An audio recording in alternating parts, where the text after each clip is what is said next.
Hi all another lunch box recipe అండి. పాలక్ గీ rice చాలా హెల్తీగా టేస్టీగా క్విక్ గా చేసేసుకోవచ్చు. దీనికోసం కుక్కర్ పెట్టుకుని 4-5 టేబుల్ స్పూన్స్ గీ అయితే యాడ్ చేసుకోవాలండి.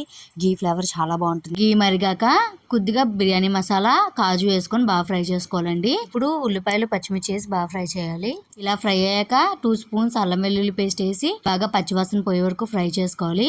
ఇలా ఫ్రై చేసుకున్న దాంట్లో పాలకూర నేను ఉడకబెట్టి పేస్ట్ చేశానండి. అదొక 2 స్పూన్స్ వేసి పచ్చివాసన పోయే వరకు బాగా ఫ్రై చేసి 5 మినిట్స్ అయితే ఫ్రై అవ్వదులోకి జీలకర్ర పొడి, గరం మసాలా, ధనియాల పొడి వేసుకొని కొద్దిగా ఉప్పు వేసుకొని బాగా ఫ్రై చేసుకోవాలి.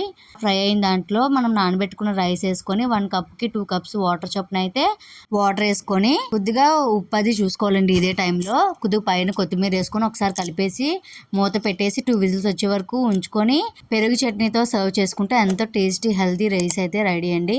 వీడియోగా నచ్చినట్టయితే లైక్ చేయండి, షేర్ చేయండి, సబ్స్క్రైబ్ చేయండి నా ఛానల్ని. Thank you for watching.